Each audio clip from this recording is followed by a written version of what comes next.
Bonjour à tous, petite vidéo aujourd'hui où je vais vous expliquer comment afficher votre vitesse en km/h sur votre écran LCD central grâce au mode ingénieur. Donc tout ce que je vais dire ici s'adresse au Mustang 2010 à 2014. Je distinguais un petit peu les derniers modèles, donc les modèles 2013-2014 Premium des autres. Je sais que l'on peut aussi afficher ce mode ingénieur sur le modèle 2015 et plus, par contre je n'ai pas regardé comment faire pour pouvoir l'afficher. Mais on a pas mal de choses possibles que l'on peut afficher.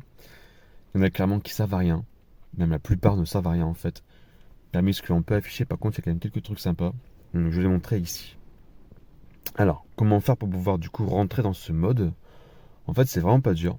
Alors, sur les modèles 2013-2014 Premium, donc là où on a le petit bouton OK sur le volant, il faut juste, en fait, appuyer dessus le contact non mis et ensuite tourner la clé, donc sans démarrer le véhicule.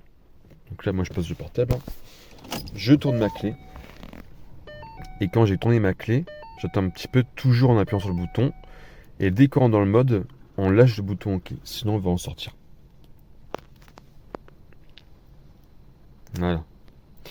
Donc là, à présent, je suis dans le mode ingénieur, et pour voir du coup un peu défiler ce qui est affichable, il faut juste appuyer sur le bouton OK. Et dès qu'on appuie, on passe du coup à, on va dire, l'option suivante.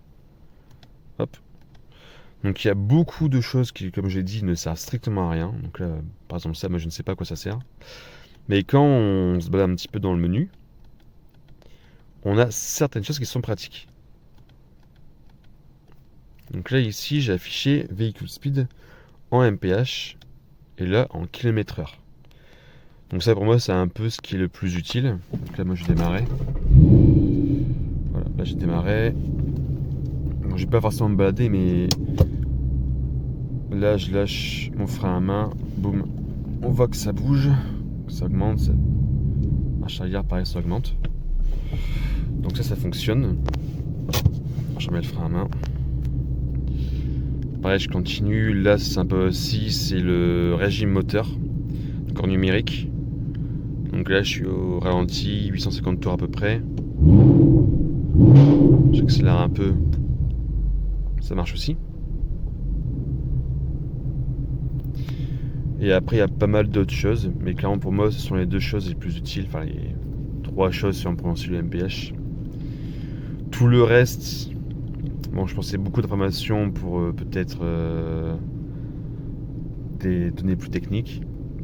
On peut aussi avoir des températures du coup de fonctionnement du moteur, des queues de refroidissement ou autre. Mais franchement, c'est pas mal, je trouve. Donc là, je passe tout en revue. Et une fois qu'on a fait un tour complet, en fait, on va repartir au début. Donc c'est assez long.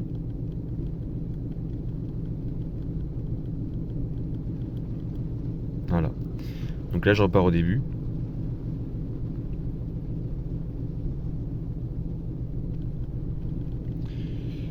Je vais vous remettre du coup par rapport à la vitesse.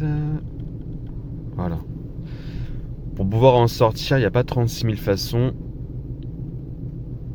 Pour moi, la seule façon que j'ai trouvée, c'est soit on reste appuyé sur le bouton OK, soit on éteint le véhicule. Et en faisant ça, du coup, on en sort.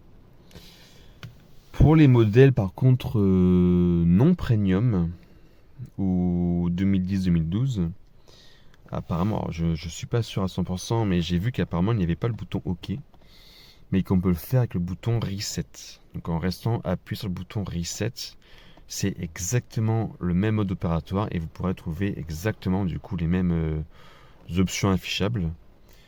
Et comme ça, vous pourrez du coup rouler, si vous le souhaitez, avec la vitesse d'afficher avec des chiffres plutôt qu'avec en plus l'aiguille, on va dire. Donc voilà. Si ça vous est utile ou si vous avez des questions, n'hésitez pas à m'écrire en partie commentaire, je me ferai un plaisir d'y répondre. Et je vous souhaite une bonne soirée et à bientôt. Au revoir.